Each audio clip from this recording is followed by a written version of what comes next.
yɛtwetwe nkɔmɔ na moate ne ho sem bebre yɛbɔ na ayi wɔ homa so yɛkyerem sɛ onyankopɔn ka sɛ ɔbɛso odifo yili abrɛ na ansa na nda kɛseɛ na ba no afa musu a mebɔ asase ɔpani wɔde dwuma yie papapa na mpani sɛ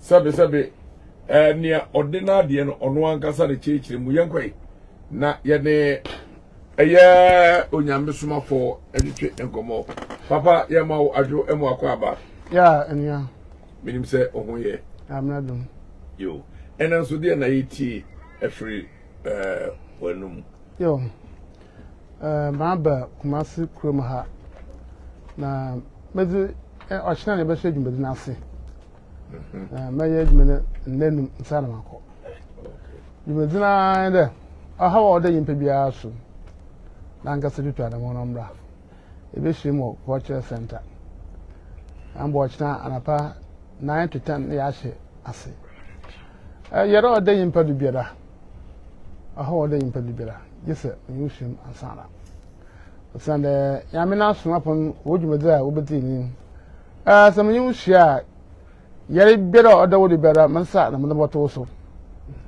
ɔha wɔ ɔda wo do biara abrabɔ nkɔyie bibira okunse yimpe biara madam nsa na mo bɔto so na mo sa to so a wo ha no obetwe so mo hye dwumadi ase dan bi 2009 okɔnyi papa empe bebre no wɔyera ma so ho yɛ no bebre no abrabɔ nkɔyie me ho hye wo abrabɔ akɔyie se yɛhwɛ mam granted yes tetet asam kakra bi ho iyi na yimpa bo hu da so mo kan Nyame asoma mo bia anje ho chim yimpa bi wa adwen ho da jama ma nkofo ye na bi na mre ye na mo bia me madin na me ye din do ye da mi so mo kan Nyame asoma Nyame na asoma pa odwum da obi ona na mre ye na ya ga na han da me yim din onyi ha enkama Quran chapter 13 verse number 38.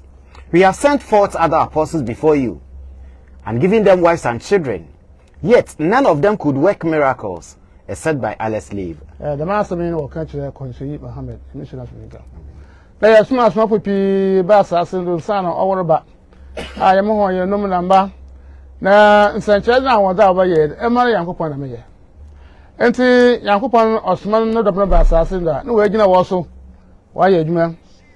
And so, me, Shima. Say yɛrɛ bi ɔdɔ de zanu da ma ya na maka wo ya no hwɛ because asa maka yin maka bi anka me nya wo hwɛ na wo ya no hwɛ no Yankopɔn no ɔyɛ me adwuma na dem nti da bi ayɛ adwuma akwan papa adwuma akwan papa na iya nkrɔfo dwenwen da ɔyɛ den na ɔtedam enkan da yɛ wo he obi botuma from China botuma from America be wiase be bira yimpa wo bira mutana hia masan yɛrɛ mo yi the yes ya dunkom yarampo na obi wo bɛda America na ɔkacha me febro bia makoma yam ya anamti yam ya na sa ɔkama mata da ma ya da maka na akoma njai papa by 10 minutes na nkasa ba pra wakalo odimase na akoma eje na nkɔfo ntase na ncha so ho mo wada su bebre ana bira amko school na de medwumedi na meye am say wo school then be mobile 15 years don't say school and see oya de be say bibia obi a wakapa ode ye adwuma na mo be ye na adwen da bi mo school na de medwuma tin ho na ma pii mo school am ya ekọ mo school wa abrom agona oya KEE ekọ ho a 1974 na mo school ekọ abatim ho asam ho ente dam na asam na se kuma se obi da oya na nkasa opere na ye no opinu sun amra how better odawdon na epere how on ofisun wanka sabra iyi ntina me ba na yambo a memen na so ebotwegom na ebotwegom na nkrofo pii we hu da ona mo bai na me modwuma da na boboa nyimpa how odawdon na kasa ba da kan nkremofo na Christian fo nyina bom na won som Yankopɔn na osumne di asumje ntuntum so nti yambo ada bedu meba ba cheche osumne wasem kasa o haare ka kire me Yankopɔn na kire kwan je ada saman obi a yin be hyen no be jedzin yin ha won finu do na fi wi a kyem am Yankopɔn ma kyerɛ kwan de modwuma de wi na mo de kyima akɔ ahapona de na nti ina asama owo ho ina asama ho sɛ yɛhwɛ Scriptural Paul John to the Paul kan sɛ ni nti na masayira menketa bibia me mo yer me mo nku me mo semra bibia ho amede mo ta maya da mo support wo so na maka na wo ha no ntwo so na anyin oro ha no ofio so.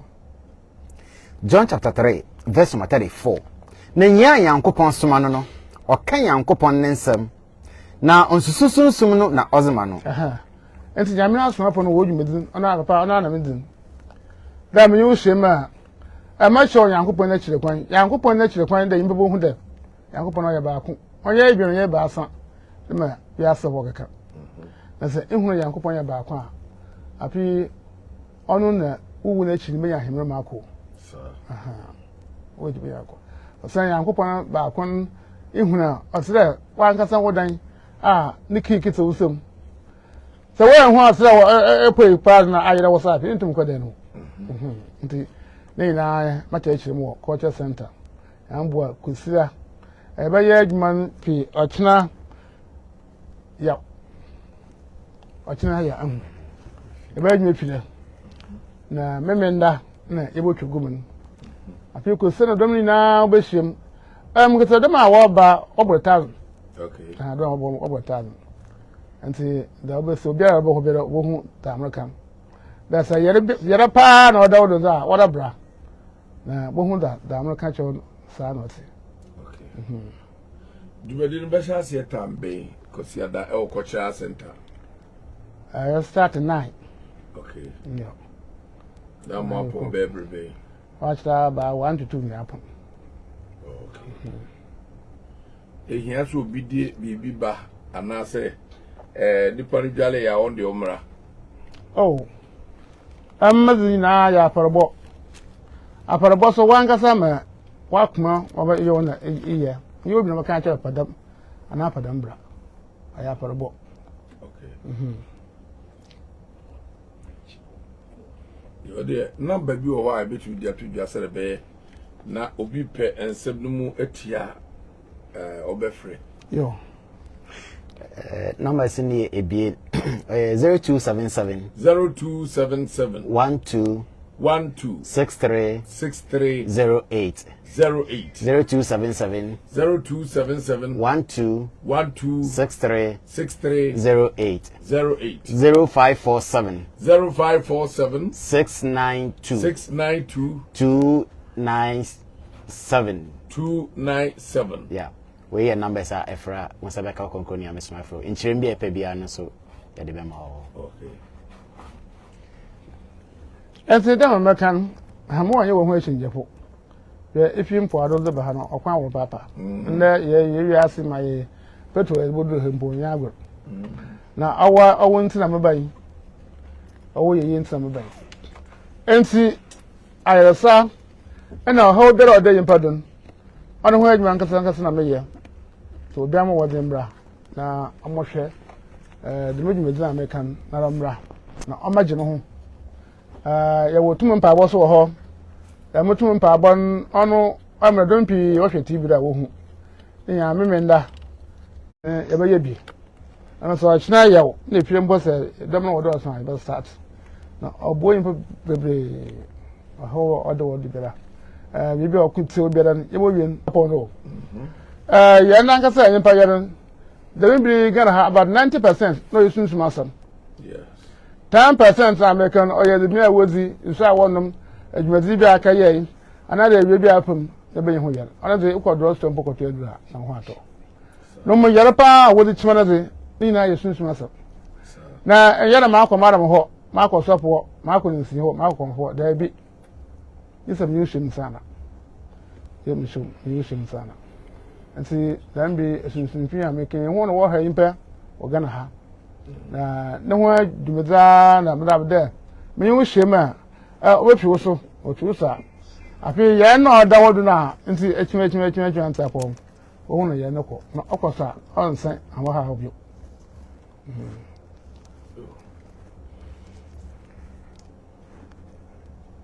enti mate se mubetu abontin mubefa abontin kakra mode sa abontin mubefa free hin ene mako cultural center enfa na mube efree Pacho yebeshe nanto na so Abrepo Junction. Okay. Ye de be we cultural center. Okay. Monam form. Pacho ai. No bia ehwe Nyame Somafo. Pacho ai. All right. And I feel debut. Na say ye program no so a Nyame Somafo be kodo ahwe wana wayare wana brabo mu nsem nkoye from Monday na so kosi Wednesday na fi odidwumezi ni na be Eti jubedi no shase da ben na ko wi da ben. Shase ochina ekowie Wednesday. Echire ya wi ya. Mpachai. Na ochina no eden hihye na ho. Anapa no ye bebe hu Nyame Somafo cultural center. Ye betena wo ne acheche Nyame. Ya acheche Nyame Somafo ne bobresa ne oti na ya tu nipa ne gizim. Na afise etu nipa ne gizim wi a nipa ne ze ne ho baba so obi oye yerefo bi nso obetum na oza aba. Na fi Nyame Somafo ahweda mikrofoni na ho baako kosi se program ni na bekowi. Okay. If you are dance sa Mpachai. Na fi meme dana ebeko walk no. Okay. I'm say we so aye presentation bi aye beye eza come orphanage bi aye yakọ hu pay for epede koye dam zame na ezema won nti mo hia da dom na nkasa obeba na abeje ho because obi area ya na onye easy brana wan sa oye Nyame Somafo wan sa oye wa ka do nensa pa na ozobato do omo bi biara. Okay. Nti meme dam jumezi na boko ansa na Sunday no ye hia asom na ya yetumi mpa bana de ya yesom wa ha e wo culture center ho a yeah. Yo. Ya bre no ayebre enti ye fa number no entwa to ma atiefo no na fe. Mpacho. Oya 0277 0277 12 63 48 0277 12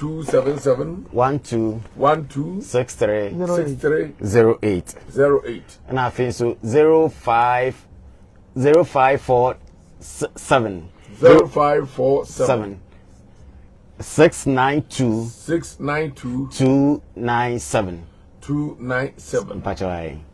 Yes, I intisa no bado. Wow. Number is 0547 0547 692 297 Yeah. Okay.